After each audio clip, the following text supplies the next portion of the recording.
Mike, this week we've got Karen Chapman coming on. I've been trying to get Karen on the podcast for a while now because she's awesome at what she does. She owns Renaissance Interiors. It's been going 30 odd years. They do design and build. So for people much like yourself that want the extensions or they want the loft conversions or garage conversions or just a bungalow flattened and built up. She's also an interior designer herself in terms of how she operates from a creative point of view. So I'm looking forward for landlords, the do's and don'ts of interior design. People ask me all the time, about the value, but yes, you do have to think about the long-term value for, selling, but the value to people is their day-to-day living. And I always say that should be your driving force, unless you're doing it as an investor and that's your driving force. But if you're doing it for your family and your day-to-day value of your lifestyle should be the driving force, not whether it's going to add pounds onto your investment, unless you are looking to flip it in a year or two. That's a different conversation. But most people are looking at it from, how can I improve the quality of my life and my family's life and the flow within my home? Not, I just want to turn it round and flip it, because that is a different approach altogether. Her business covers a few different things as well, bespoke soft furnishings. They do bathroom and kitchen fit outs. So it's a very topical, different conversation than we've had from just mortgage advisors and market and economy. We're going to talk about some of the more fun stuff on this one. What questions you got for Karen today? Okay, so interior design is something that's not associated with rental properties at all. Yeah. It's very much white walls, grey carpet, laminate floor, keep it safe. What can landlords do to upgrade that? Mm-hmm. How can a landlord incorporate some interior design to attract the best tenant without going overboard? I think it's a really important question. Show homes are set up to sell a property. Yeah. And once it's done, it's done. The developer doesn't really care. So if it hasn't got wardrobes in or storage or whatever, it's there to look pretty. For a landlord's property, it's there for it to convert on the viewing, but it's not done. It's got to stand the test of time. Exactly that. So you have to think practicality and aesthetically pleasing on the appointment. So that's going to be what we're going to cover today, so that hopefully landlords and property investors can really look at how to maximise the value of their rental investment and the longevity of the tenant. Should we get Karen in? Let's do it. Awesome. Karen, thank you very much for joining us on the Landlord Page podcast. How are you? I'm very well, thank you very much. Thank you for asking me to join you. Yeah, absolute pleasure. It's going to be interesting to talk about all the different areas that we mentioned on the intro that your business covers. But I think the first place that I really wanted to start was in the design and build world at the moment. Obviously, we've seen COVID, we've seen a lot of things happen, cost of living crisis, this, that and the other. But one thing that remains in the UK is your home is always your castle, I should say. So how are you seeing people build out their castles, at the moment? What's the main request you're getting from the design and build element of things at the moment? Since COVID, I think the thing that COVID did was, obviously people were trapped in their homes for 24/7. And that issue that they went away to work and ignored, they couldn't ignore anymore. Mm-hmm. So COVID has kind of made people address those issues. Now, whether they've decided to move or improve has been something that we have been helping them make that decision. Quite often, we're finding that people have, the kids are settled into the right place. It's convenient for work. And obviously work has changed so much. So home offices have really come to the forefront. So people are now quite often doing hybrid working. So we are trying to build in space for them so that they have somewhere to have a private Zoom call without interruption or noise interference or anything. So home offices have definitely increased in requirements, and also the quality of it. People are no longer happy just to be perching on their dining room table or at the breakfast bar. They want an actual space to do that. So obviously a natural place to do that will be a garage conversion into a home office. But people are thinking maybe longer term about staying in homes now, rather than just doing it for now and then thinking of moving. It's, people are thinking about their homes in a different way now and developing. And then when they do make that move, they are looking at that next move to be a longer term rather than a stopgap. Yeah. So It's the balance, isn't it, of whether you spend the money on extension, and this is very relevant to Mike, which we'll come on to in a second, but whether you spend the money in extending and trying to sort of build your forever home, or whether you spend the money on tax and stamp duty and legal fees and things like that, and obviously increase your mortgage to the next purchase. On the home office thing, though, one thing, we mentioned this a while ago, but I'm interested to bring it back now that you're very active on the tools from a lettings point of view, Mike. If you've got a property that's a property investment, landlord owns it, if they're looking to upgrade it and try and increase the rent because they've got to facilitate the fact that mortgage rates have gone up, are they going to get more rent for a property that's got a garage on the side, or would they get more rent for a property that's got a home office instead of a garage? I think from a rental perspective, it's accommodation comes over storage. If you own and live in your own house, you tend to be in situ maybe 8-10 years on average. So you acquire a certain amount of junk that needs a certain amount of space. Karen's laughing. She's seen everyone's garages. Clearly. See mine later. I'm dreading it. But a tenant who moves maybe on average every 3 years will acquire less junk, because if you move every 3 years, you're much more likely to get rid of stuff, all your old kids' bikes and plastic toys and all these kinds of things, rather than keep them for just in case your sister has a baby in a few years' time. You're much more likely to get rid of them. So the internal accommodation is much more valuable. And I can say 10 years ago, a tenant would race through the front door and test the water pressure. 5 years ago, they would race through the door and test the Wi-Fi speed. And now they race through the door, where can I work from that is going to be private for me? That's an absolute fact, yeah. Yeah, no, it's interesting, because I think that's where we're talking about homes and families building out to make it their castle, as I mention it. But actually, from a property investor's point of view, from a landlord, especially if you've got a portfolio, you've made a lot of money in equity over the last couple of years with the price gains. So reinvesting it to make it more generationally beneficial to tenants might result in a longer term tenant and less voids as well. For Renaissance Interiors, and when you're in the design and build and you're doing conversions, and I know you kind of build from the ground up for properties as well, not so much for the quote that you would charge the homeowner or the investor, but how have you found that as a business with the cost of materials and work and everything that's going on in Ukraine and stuff like that? Is that having a big impact for you?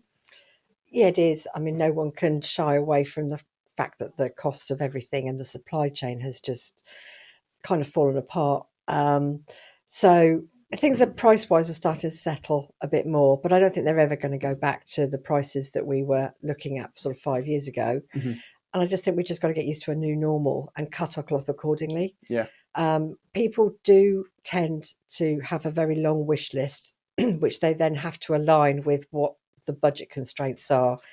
And there's a long conversation to be had about that when we're working through what they want to achieve and how we can marry that up with the cost. Because if you want a good trade person to do the job, you've got to pay them a decent wage. It's true, if you pay peanuts, you're going to get monkeys. And you've got to value the team who are working for you. Yeah. And I've always say, buy cheap, buy twice, and it's very true. And if you compromise what you want to do and do it as a cost-led activity, you will end up either compromising on it from your dream perspective, or you'll just get so frustrated with the quality of it, you'll have to buy it again. So I would actually advocate people save for slightly longer to get a better quality result. But also what we also try and do when we're doing it is we think of it like a jigsaw puzzle. We make a big plan. We have the big picture in mind, but we break it down into bite-sized chunks so that you can start the project because you're eager to go, but we can break it down into stages so that you can afford stage one, then you build in stage two, but you know what your end goal is. Yeah. So you're building up that picture, but bit by bit. If you start making it up as you go along, you'll end up having a real mess of an idea, because there will be no cohesion. So always start with the end result, like a sat nav. Always start with your destination and then work out the steps to get there. Yeah, I'm at that age bracket now where a lot of my friends are all young kids, and they're taking that step, or they've just taken that step from the second home they own, so the 3-bed terrace or the 3-bed semi, and they're making that jump, or they've just made that jump into the forever home, as it were, the big 4-bed detached, where the 2 kids are now going to go to the secondary school locally. And I was having a conversation with one of my recent clients, a good friend of mine as well, when we were running, funnily enough, and we were talking exactly about that, which I think when you're in your sort of early 30s, late 20s, and you're buying stuff, you're going to IKEA and you're putting the cheap table in, you're putting the cheap desk in, and you're kind of just trying to fill the house with stuff that looks okay, but you're doing it as cheap as you can to get as much. And then something happens a little bit later on, and now we're thinking, especially in my house as well, which we're going to discuss, is the kids are a little bit older now, but you're fed up of buying the cheap stuff or doing the cheap refurb and whatever it may be, because you're thinking, I want some longevity from what I'm getting. And sometimes, a next dining room table might only last you 2 or 3 years, and you actually need to spend that little bit extra. And it's the same in your game. Talking from your point of view, Mike, you off camera there, you joked about the fact that you want your conversion doing, but there's no sign of it. How have you found that experience? Frustrating, frankly. I'm bridging the gap, as you said, from a personal perspective of living in a 3-bedroom detached house that I bought with the potential to turn it into a proper family home, but it's getting the trades, getting them committed and getting a date. I've gone from September to January to March to May with my builder so far, and not a foot has been set on site because of his personal delays with trades, with other jobs, with supplies, with issues, with costs, with everything. Frankly, so that's been the big frustration from a personal level. And you quite rightly said it's about making the decision for the long term about, do you put that money into tax and upsizing into a different property, or do you put it into the house itself? And I think the same will ring true for a landlord, as we just go back to it with a garage conversion or a room over the top of the garage. I'm interested to know whether it still stacks up, because it used to be a massive value adder for people. Whatever it costs you to build, you would probably make back another 50% in house values. And I just wondered, from your perspective on the other side of the coin, rather than the estate agent side, whether you still people see it doing it. I'll get it out in a minute. Whether you still see people doing it because it's actually got equity in it, or whether that day's gone. People ask me all the time, about the value, but yes, you do have to think about the long-term value for, selling, but the value to people is their day-to-day living. And I always say that should be your driving force, unless you're doing it as an investor and that's your driving force. But if you're doing it for your family and your day-to-day value of your lifestyle should be the driving force, not whether it's going to add pounds onto your investment. Unless you are looking to flip it in a year or two, that's a different conversation. But most people are looking at it from, how can I improve the quality of my life and my family's life and the flow within my home? Not, I just want to turn it round and flip it, because that is a different approach altogether. But yeah, family first, really. Yeah, I think if you're planning to be there for the next 5 or 10 years, and it's an expense, but it's going to level out the value, then it's the quality of life. But some people are stringent, aren't they? They look at it in a different way. It's interesting, though, with the way that the media portray the economy. There's a lot of people like you. The money is there. It's ready to go. It's not a money issue. It's actually getting the trade person in. And for us, with our property management, that's often quite a common problem at the moment. Doesn't seem to be enough tradies. We had it defined back to us in a Daniel Priestley seminar, I think it was, where inflation, the definition of inflation economically is there's too much money for the amount of goods and services that are available, which is why prices are pushed up. And I don't think either of us really saw it that way until it was actually shouted back at us down through a microphone of, this is why prices are going up. So there's too much money around. Everyone's got money to spend on these things. Therefore, there's not enough people there, not enough materials there to actually get the job done, which just exacerbates the problem even more. Yeah, 100%. So with your team, Karen, I was looking at the website before you came in, and I love the way that the team is laid out. And I noticed you've got someone who was called the Wood Wizard, Yeah. a mural artist as well, which was really cool. Graphic design, obviously, in there, and then a chandelier specialist too. So let's just touch base on your services, you know, what they offer for potentially landlords and people that have got nice properties as well. How are you finding that sort of trend at the moment with the different services that you guys offered? Yeah, so people come to us for all different levels of support, really. Some people, they just want the ideas and they quite happy to, you know, they've got the DIY dad, they want to happy to decorate themselves. They just want those concepts. It's the inspiration and the imagination they want from us. So that's something we can help people with. But there's other people who are so time poor that they, you know, they want the whole lifestyle, they want it all laid out for them, and they don't have the contacts. So we have, obviously, in the 30 years we've been in business, I've built up a great network of trades, and as you say, the woodwork wizard and the mural artist, people that I would turn to time and time again, because their quality is assured, the attention to detail is there, and they work and they care for their clients like we do ours. So it's a bit, Renaissance Interiors is an umbrella, really. So the service, the interior design, and all those elements, and then we project manage it using trades that we know, like, and trust. And that's really important to me, that everybody I work with has value, and they value their clients as people, and they are looking at those like almost like family members, and they would treat them in the same way. We're in the season, being spring, coming into spring, that people are always wanting to refresh in spring. And yeah, children's rooms, because children grow so fast, and what they wanted last year is not something that they're going to need. And we're doing quite a few teenage bedrooms, building in teenagers. Again, things have changed and technology has changed so much that their rooms are almost becoming like studio apartments.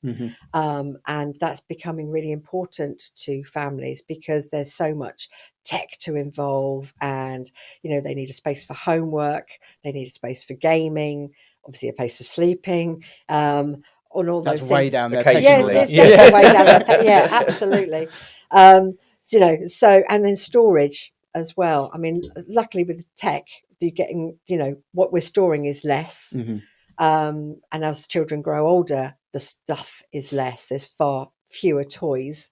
So those kind of things. So it's making those transitions as their child will grow, because most children will, you know, after 16 and 18, well, their lives will change significantly, but you always want them to have a home that they will want to come home to. And therefore it's giving them a space that feels grown up enough, but still gives them a space to be a child and embrace all of those, their personality. And it's all about building their personality and reflecting their personality in their room, to give them a sense of belonging. I feel for the last 10 years, the middle market, the family homes that we're discussing here, the big kind of trend that we've seen is people building out at the back of the kitchen. And Mike's obsessed with bifolds. He's a big bifold fan. With the big bifolds out to the garden, and that's been the big kind of the family space. Yes. We call it, like, when we're doing our Yeah. videos, we call it the heartbeat of the home, because it feels that way. Is that still the thing, or is it now people are going back to smaller spaces because they want a family room, they need an office, and actually they're starting to look at taking the floor plan and splitting it into smaller spaces? Or is it still the open plan is the appeal? Yeah, the open plan vision is still very much something we get asked for a lot. Now, there are some things that you need to think about in that it's quite a what's the word I'm looking for? It's kind of a dream that you know, all the families in there all having a lovely time. You know, the kids are playing on the floor and you know, chopping, and it's all very Hollywood. You've got to think about it in real practical terms, that those spaces are large spaces with a lot of natural reverb, because most of the surfaces are all hard. So you've got hard floors, very, you know, most people say, oh, we want the bifolds, we don't want the curtains, we want it all to be, you know, light, fresh and open. However, you do have to think that in the winter, when it's dark, those bifold doors will become a big black cold hole. So your whole family will be on display to all your neighbours. you'll, however glazed your windows are, you will leach heat through that, and it doesn't look nice when you've got a beautiful home and you've got a 6 meter wide of big black hole. That's not pretty to look at. So if you want that cozy space, you need to think about things like putting curtains on that. And then you've got the other practical things of, actually, you can't just go out and buy a 6 meter pole. You have to build in things that, like, you, for example, I'll just go to IKEA or other places to buy ready-made curtains. You won't find curtains of that scale. And also, if you're going to put it on a curtain pole or a track, you've got to think about how you can actually get the travel across those kind of widths as well. So you've got to build all of that in. And if you're going to go to the expense of expanding and extending and paying and investing in all of that space, you need to build in those solutions. So people just quite often say, well, we'll deal with the decor side of things after it's built. We'll build it first, and then we'll worry about that afterwards. But sadly, it means you do miss building in the solutions before you have a problem. And then obviously retrofitting is so much more problematic than building it in at the beginning. So yes, those spaces are really important to families, but you have got to think about certain elements to make them actually work, because otherwise then you're going to get so fed up with the large expanse of space and the no privacy and everything that you do have to plan ahead again.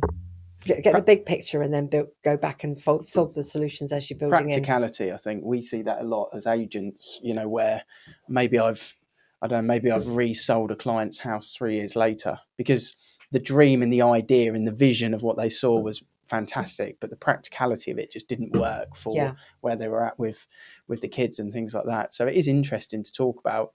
For landlords, I know your background is very much design, creativity, and you can paint a picture in your head for a room in a way that me and Mike can definitely not do, I would imagine. So with landlords in mind, what are the do's and don'ts, would you say, for interior design? Obviously, some landlords, they really put time, love and care into it for their tenants. Some are a bit slapdash and they just want everything white, go. Yeah. But what would you say are the do's and don'ts for landlords, for bearing in mind the wear and tear of a tenant and also the long term, because they don't want to be doing a redeck, every 24 months of a tenancy agreement. So what would be your advice to them that are listening? No one wants to move into just a white box. I would say, think about the textures of a home as well, because big walls need texture, and you can do the thing about it. Obviously, when you're trying to appeal to a wide audience, you don't know who your next client is going to be. So you don't want to choose colours for them, because that's really dangerous, because some people are averse to colour. People are quite scared of colour. But so you want to create interest in a home and elevate a look of a room by adding texture. Now, an easy way of doing that is to add wainscoting or paneling to a wall, which can, if you follow Pinterest, it's all over Pinterest. It's on point at the moment, that isn't it? Paneling. Or TikTok, you see that going up the time hop of doing it. But it can create a really nice texture, and it adds a really classy look to a room, but you don't have to add colour to it, because the wall could be the same colour, but that's going to so much classier, and it elevates a room really quickly, very inexpensively, and it's very easy to maintain as well. So that's something that you could add to any living space, really. And you can get clever with mirrors and all that sort of stuff to go in and around it. And if you've got a small space, add mirrors, the biggest mirrors you possibly can. And that will make, add more natural light to a room, because it bounces and takes off that borrowed light and expands on it, and also makes the space look bigger. So adding mirrors is a really great way of doing that for anybody, not just landlords, but it's always a good trick. And yes, storage, always make sure that there's enough storage, because as in any developer who's, when you look into a show home, they always put lovely bedding in, but they don't ever put wardrobes in unless they're built-in wardrobes. So if you're trying to encourage new families to come in, you've got to think about the practicalities of their life. So they do need some storage, but ottoman beds, if you're going to do furnished bedrooms, put an ottoman bed in there, because there's so much unused storage under a bed that it's right there. That solves a huge amount of problems for storage. But yeah, people are getting much more design savvy, and obviously with Pinterest being such a huge thing, people are pinning all over the place that they have an idea of what their ideal home's going to be, Yeah. and you've got to tap into that. So yeah, add texture, add richness of neutrals rather than going for color, because color is something a family can add easily with accessories, but to appeal to a wider marketplace, you want to have a sort of 3, 4, 5 tops neutral tones with depth. Don't have them all like mid-tones. You want some dark mid-tones and light, and just layer the textures as well as the colours, because then you can have a really classy look. Because a lot of landlords let unfurnished, so you don't know The what vast furniture. majority. No, exactly. Yeah, Yeah. absolutely. It's much easier. It's much more efficient to let unfurnished. Yeah. So the majority of what we see in the simple advice is just to whitewash, because no one can be offended, maybe apart from an interior designer, by a freshly painted white wall. There's it's like Magnolia was 20 years ago. Now you look at Magnolia and it really does offend your eyes a little bit, but white is like a white bathroom suite. It's the very, very base of the base for the colour blind landlord to not go wrong from. But if you put a white house next to a house that has an element of design and maybe attention that's been put into it, maybe it's some time and some love rather than the basic must-haves, then firstly you're going to rent that house first. You're going to rent it for a premium, and you're going to rent it to the family who you want to rent to, because they're going to see the reflection in you as a landlord, I would say, and someone's going to make it their home rather than use it as their rental, which is a massive difference in our industry. And lighting is another really important thing. So lots of developers get very lazy and just put spotlights in every room, and spotlights are fine in a kitchen, but not in every room, especially not in bedrooms. And if you want to, like you say, appeal someone who just show that you care more, and so layer lights in. So maybe if you're going to go unfurnished, then maybe add some wall lights. They don't have to be, they don't have to be showy, but just so that you can have dimmable wall lights rather than spotlights everywhere. But lighting is something you can be really clever with, and you can hide it as well. So again, in a sitting room, you don't want to put a single pendant light in the middle of a room either, because if you can't walk under it, that's going to be a thing. But that's why people put spotlights in, because it's easy, you don't have to worry about that. But you can put all sorts of interesting lighting, hidden LED, which gives you enough light to see by, and then you can layer it with lamps, but put some more lights in as well, dimmable ones. And obviously the TV, everybody wants a big TV. If you put a halo light behind that TV so you can recess it, if you build in a recess for a TV and you put halo lighting in it, it gives such an amazing sense to the space, even when the TV is not on. Again, it's just those little attention to details elements, but it's again about texture.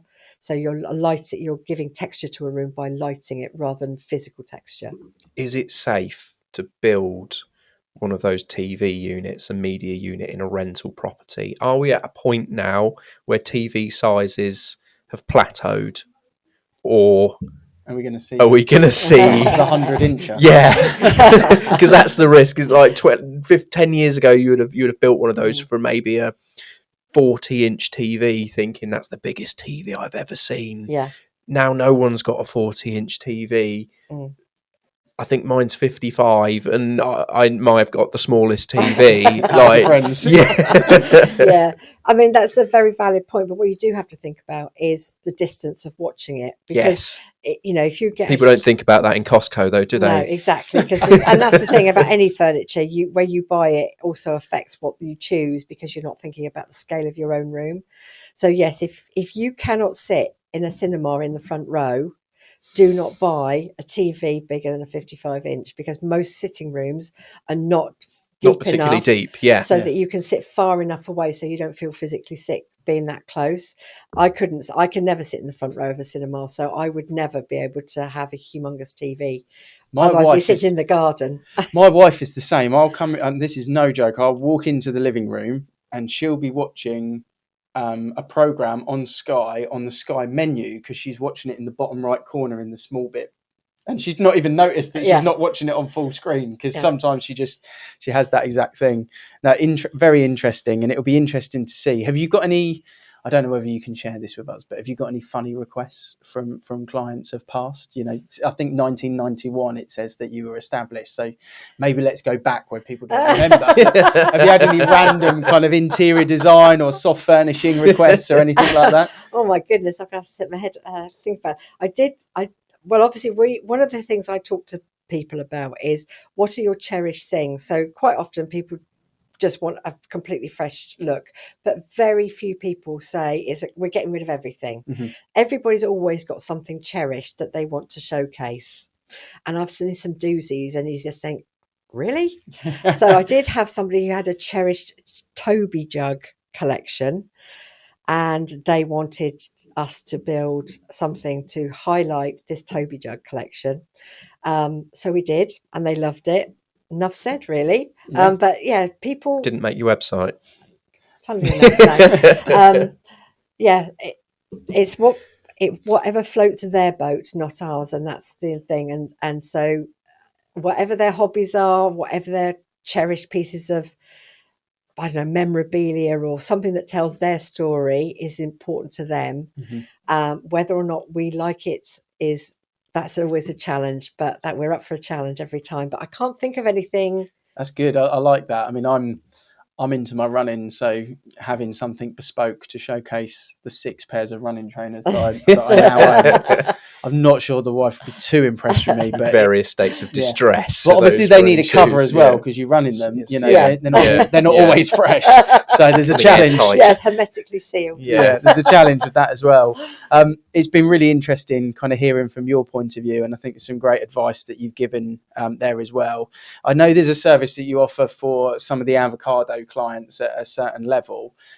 So let's just talk about that briefly before we wrap up. So if someone does struggle with the creative side of things, what is it that Renaissance Interiors can do to help them get that planning and build that jigsaw out? Kind of reviewing. So again, a lot of people, they can't see the wood for the trees. So by having somebody like us to come in who has no preconception of who they are, and looks at everything with a different eye, Mm-hmm. just can help people kind of sort out what's important. And then there's a process we go through, like I was saying, about what's their cherished things, what's important to them, what's their family dynamic like. Quite often we are brought in when we have 2 blended families, so a recent marriage, children from both, obviously history from both sides of the 2 families, but they want obviously to bring in a new chapter and start a new chapter. And it's really important then to value what each family has bought, but then create a new story from it. Yeah. So again, we don't know the backstory from both sides. So we're looking at it from an aesthetic perspective, what physically fits. And people then don't get offended by, we don't want that chair or whatever. So it's helping people keep the things that are important to them for the right reasons, and be able to shed those things that won't add value to their lives going forward. Mm-hmm. So people come to us when they're downsizing, upsizing, new family coming in, children, or whether it's older parents coming in and needing support. So therefore that's a different kind of practical versus aesthetic kind of thing. So there's all sorts of different help we can do. And I'm going off piece now. Well, I think that service is something that I probably didn't know it really existed, but I think it saves people a lot of time and money on the crap, effectively, that people buy in a house that they don't need, because they're trying to. We're guilty of it in my house. We we go to a showroom, we see a lovely dining room table, or we see a lovely coffee table or a nice picture, and you think, oh, I really like that. So you buy it, you take it home.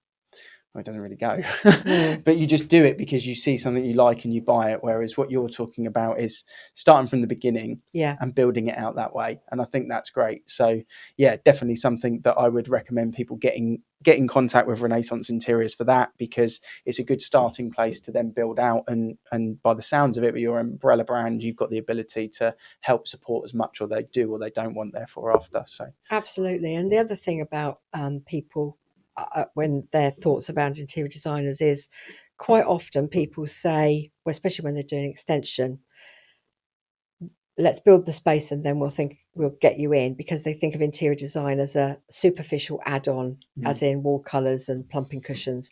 And interior design is more than that. It's about lifestyle flow, building those kind of things. And if you're investing in additional bricks and mortar in your home, you need to think about those elements that need to be built in. For example, lighting design, space flow of that. And not all architects think about the lifestyle within. We advocate very much that we talk about the lifestyle within first, and then we wrap the brick hug around that. We don't make the space and then force the family in it. So again, it's just flipping that thinking on its head, really, with that side of the service that we offer. And then if you have gone that far, you've already had the architectural designs done before it gets committed to bricks and mortar, we can do an architectural review to make any adjustments, tweaks, or add in that lighting design and those sort of things that will add value to their day-to-day life, because it's their home and that's the most important thing that they've got, really. Yeah, we're very passionate about that same message at the end there.